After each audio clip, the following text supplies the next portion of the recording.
said you could play this game. How long have you been taking lessons? Waste of time, however long it was. All that gear must have cost you a bob or two. If I was you, I'd jag it in and flog the lot. Have you finished? Yeah, it's a laugh. You're always the same. Taking things up, buying all the gear, wasting your money, and then you're a scrub out.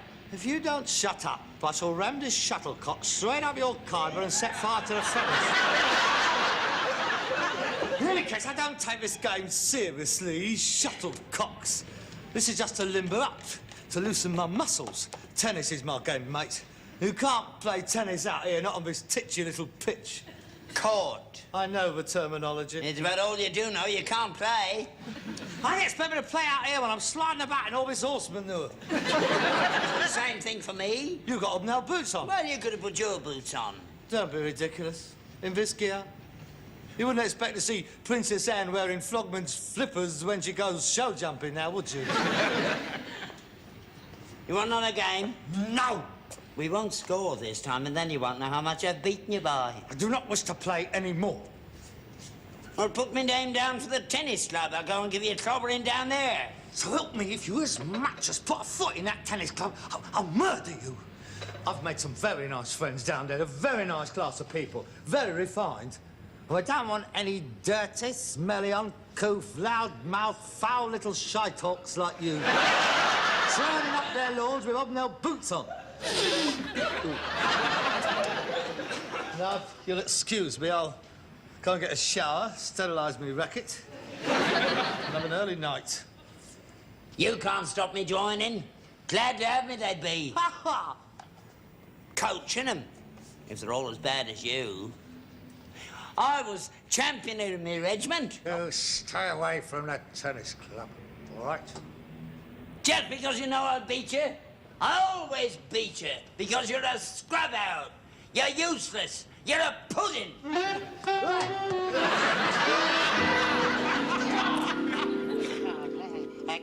Such a match, I beat you. I beat you, Harold, I beat you. I beat you, Snap, I beat you. I beat you. Down the snake you go. Beat you. Mayfair with a hotel on it. £2,000. Yeah, I beat you. Checkmate. I beat you. Full house. Beat you. Beat you.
Just relax, Mr. Steptoe. Lie back on the couch.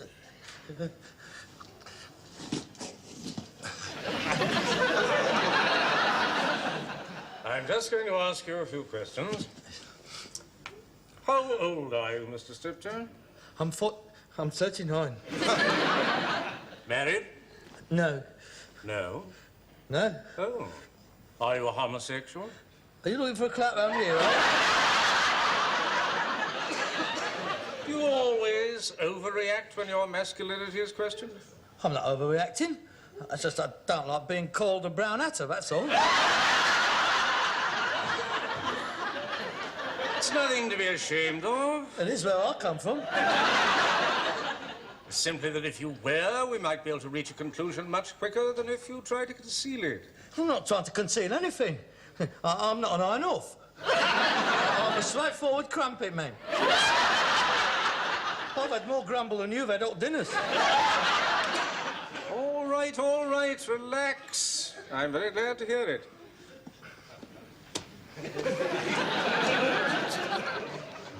Is your mother alive? No. She died when I was 6 years old. I see, and you lived alone with your father ever since. Yeah. And last night you woke up and found yourself standing over him with a meat cleaver in your hand. Yeah, I was going to kill him. I was going to kill him, my dad. Don't get excited. Just relax. Lie back. I was going to kill him. If I never woke up, I'd have done him in. Not necessarily true, you know. You were dreaming and you had a nightmare. We very seldom go against our natures in these circumstances, you know. The fantasies that we're acting out, I mean. I sometimes dream that I'm running down a street naked. Do you? Yes. Don't you? No. Oh? Well, it's a very common dream. I'm surprised you haven't experienced it. I mean, I'm not alone. I mean, I know quite a number of people.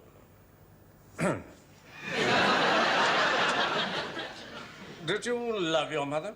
Yes, I did. Very much. And do you love your father? No, I don't. How long have you not liked your father? I've never liked him. Do you ever feel like murdering him before? Every day. Every time I see him. But I've never actually done anything about it. Oh, Beanie's not natural, is he?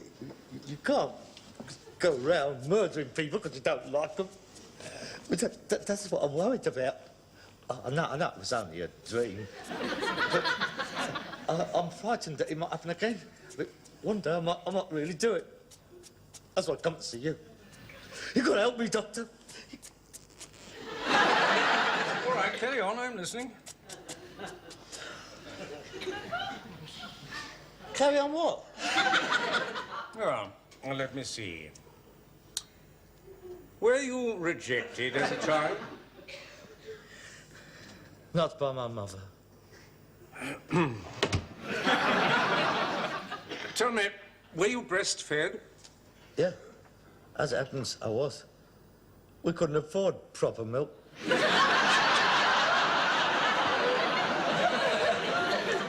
Did your mother have a large bosom or a small bosom? Well, it seemed a fair size, as I remember.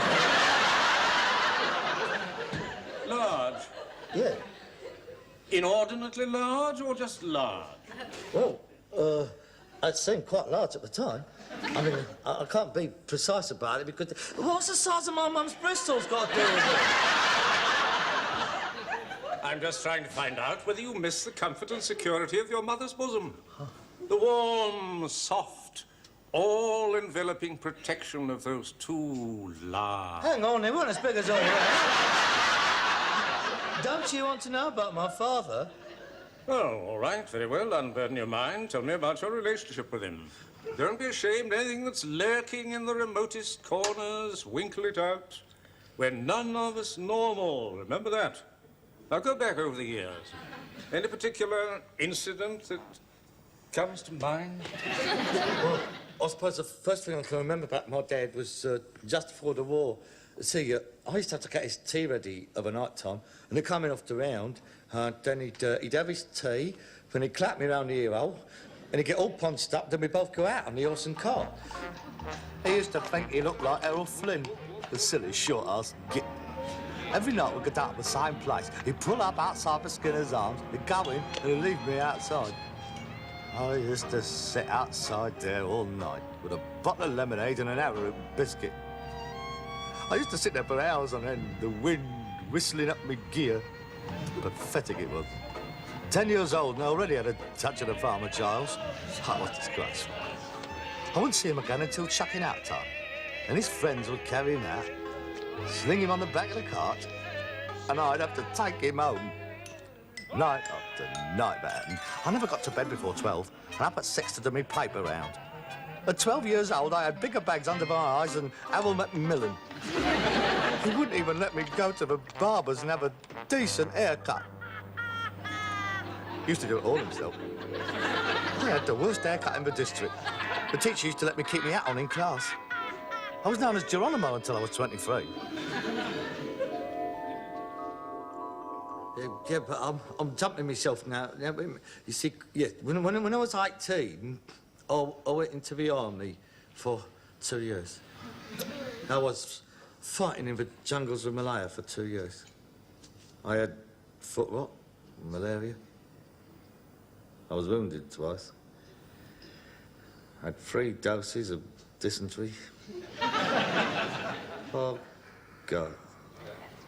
That was the happiest 2 years of my life.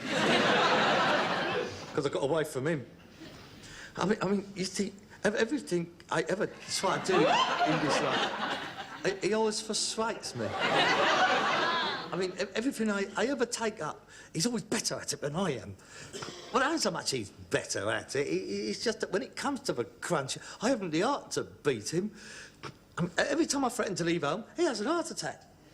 He's had 15 heart attacks to my knowledge. And there was this one. Now, this guy, I'll never forgive him for this. I met this girl. Oh, she was the loveliest girl I had ever met. Did she have a large bosom? I don't know, I never saw them. Never? Never. They felt average. Is that any help? You're all right, carry on. Well, anyway, oh, she was posh. Oh, did she have breeding? But she was the only bird I've ever met who could eat peas off the back of a fork. Oh, I was very impressed with her. And rich, too. God, they were loaded, that family. And it was only her and her old lady. You see, the old man was dead, and I could have had the lot. 14 breweries. And anyway, I couldn't put them off any longer, because she wanted to meet the family. Him. So I arranged for him to come and have tea one day. I remember, I got home early that afternoon. Now, I washed and I shaved, and I'm coming down into the lounge. And when I got down here... Have you finished them? Yeah. Oh, good. You bloody idiot! What have you done to my trousers? What's wrong with them? You put the greasy down the side. You twit. In my best suit. In my only suit. Oh, God. Take them rotten socks off. You smell like a team of Turkish wrestlers. I'll just wash these and drying them off. Well, try taking them off your feet when you wash them. Oh, come on here. Put a pair of mine on. Here you are. No, Hurry I up, don't get want ready. them. I'm ready. They'll be here in a minute. Well, all I have to do is get me boots on. You're not meeting them dressed like that. This is my house. They'll take me as they find me. I know where the police will find you. You know this is important to me. You know that. You could have made an effort, couldn't you? Just this once. Just this once. Have you had a bath? Yeah. I mean, recently, in the last 6 months. Well, I don't have baths in the winter, you know that. You don't have too many in the summer, neither. Well, what's the point? You only get dirty again. Have you washed your hands? Come on, hands. Hands, show. They'll expect to shake hands with you. Oh, from the way you've been going on, I thought they'd have to curtsy. Wash your hands. No, I'll keep me mittens on. You're doing this on purpose, aren't you, eh? You are deliberately trying to cold box it. Well, I don't know what you're taking all this trouble for. Because I'm trying to make a good impression, that is why. Her mother don't like me. She don't like the idea of her daughter getting tied up with someone like me. You can't blame her. I don't blame her. Well, what'd you invite her round for, then? Because I had no choice. I was pushed into a corner. Before giving her consent to the marriage, her mother insisted on seeing her blood stop. You. Oh, God. Wouldn't I tell you he was dead like I usually do? Well, if it's all that important to you when she comes, I'll turn on the old charm. I'll have her eating out of my hand. Oh, please don't. They'll go down with bubonic plague. Phil, did you mash the teeth? Yeah, And did you make the cucumber sandwiches? under the cloth. You're not supposed to cut the cucumber legs. You're supposed to cut it delicately in little squares like that. Yeah, they're no use. One burp and you're empty. Well, she might be able to get her choppers through there. But she's not a French lorry driver. God, this is going to be a disaster. So, here. Oh, Dad, and please, do your best. Don't let me down. I mean, I shall introduce you. You shake hands, then you go straight up to bed, all right?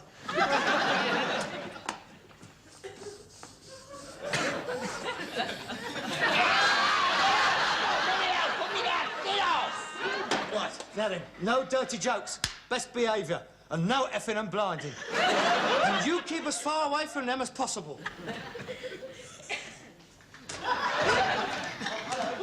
Bunty, hello. Do come. You're all right. You found us all. It's difficult to get here, isn't it? It's cold, isn't it? Do you want the toilets or anything like that? No. Upstairs at the storage stairs. It's very...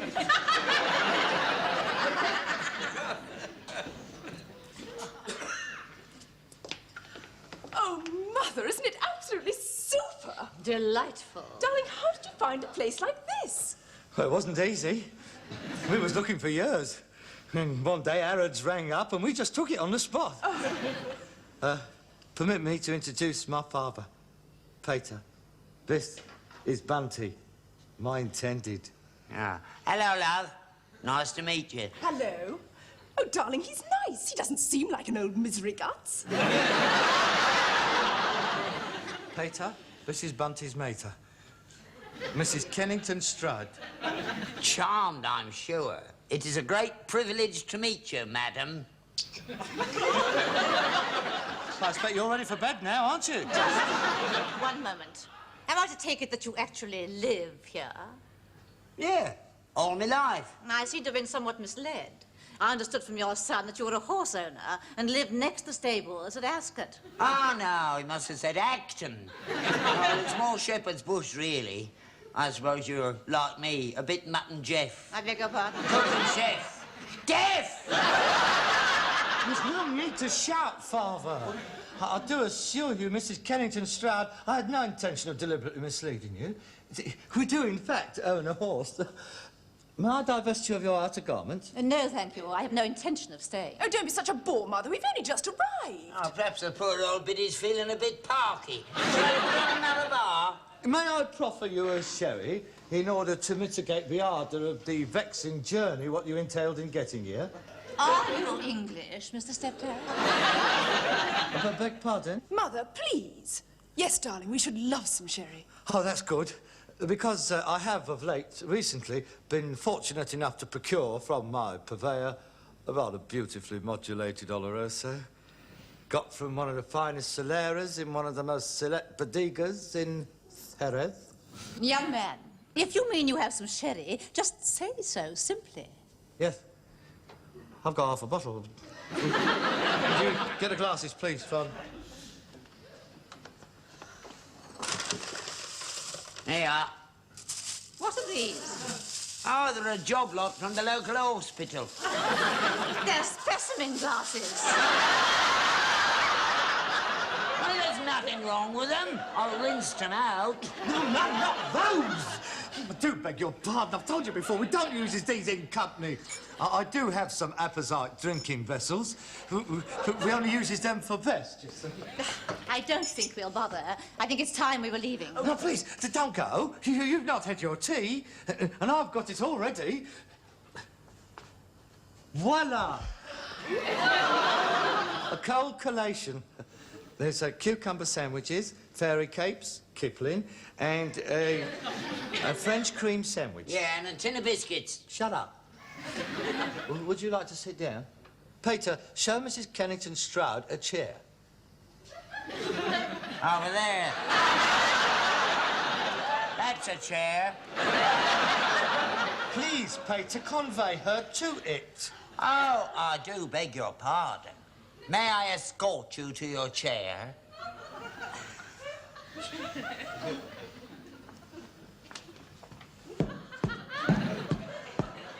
Yeah. Park your bum on that. Thank you. Cucumber sandwich?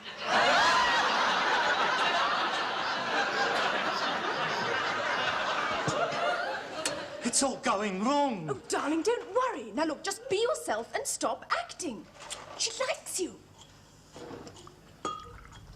The milk is already in, I'm afraid. But the tea is Earl Grey. Sugar? Thank you. How many? 2.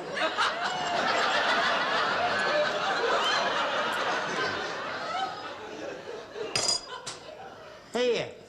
Mrs. You forgot your sandwich.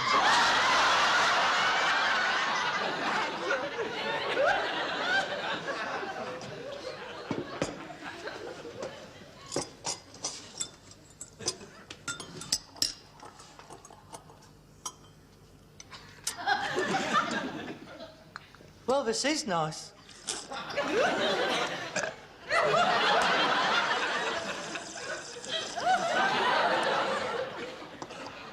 Sunningdale must be looking rather lovely at this time of the year. Yes.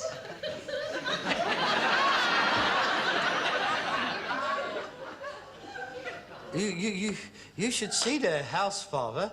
The rhododendrons is quite splendid.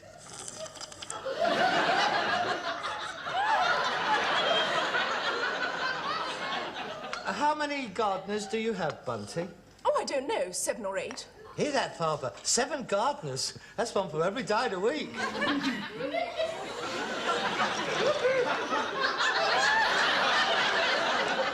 The house is rather lovely, too. It's Tudor, isn't it? Or is it Edwardian? Something peculiar is happening.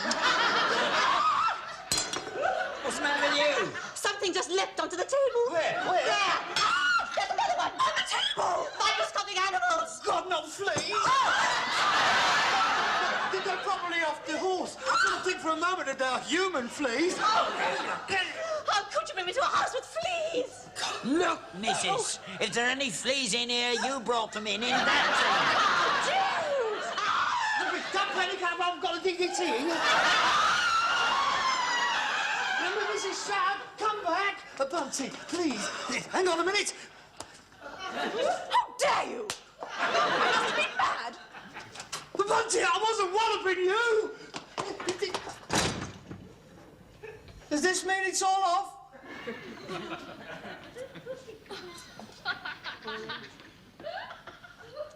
Do you know what I reckon? I reckon it was that mattress I bought yesterday. I didn't like the look of the bloke that come with it. Thought he looked a bit cootie. I've got to do with you. I've got to take you outside. I'll take all your clothes off you.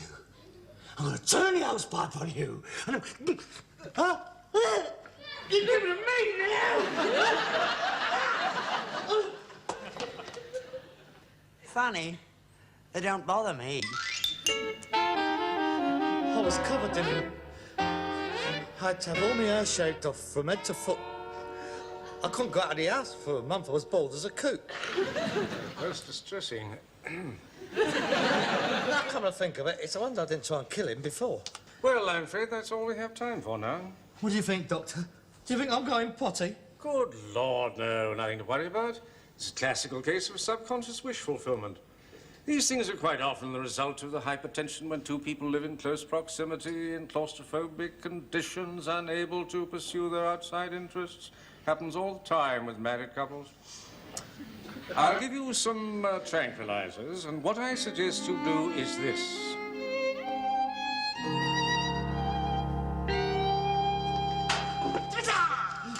Give Keep away from me! Don't you come near me! Don't you touch me! They'll soon find out you've escaped. There'll be a van round here in a minute. What are you talking about? Didn't they put you away? Of course they didn't. There's nothing wrong with me. Nothing wrong with you. Trying to murder your own father. I've had it all explained to me. I had a long chat with a psychiatrist and he explained to me the reasons for my temporary aberration.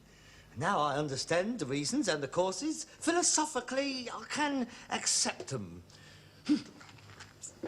From now on, I shall be a changed person, thanks to my tranquilizers. What's it got? Go on, Nothing. Is it a letter? Go on, come on. I won't hurt you. Room to let, £5 per week. Whose room? Yours. Mine? Well, I took it for granted that they'd bung you straight in the nut house and I have to have some source of income, don't I? You callous little bleeder! I want to be out of the house for more than 3 hours already. No, no. I'm not going to let you get on top of me. No, it's I can see your point of view. It's an old man. He got no pension. Yes, it makes a reasonable sense.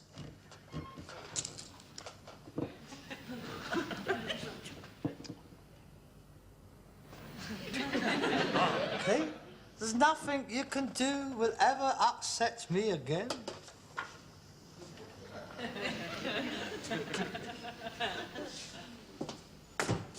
Where are you going? I'm going outside to pursue my outside interests out of this claustrophobic atmosphere. I'm going down to the tennis club. There's a rather lovely bit of rumpo gets down there on Thursdays. She's a very good player, too. Bit of luck, I might get a game off her. What's her name? Christine? Oh, not the blonde with the big bristles. Yeah. Oh, you're too late, mate. I'm playing her at 4:30. Beg your pardon? Yeah, I joined the club this afternoon. Smashing club, isn't it? Here, lend us one of your rackets. Mine's gone home a bit.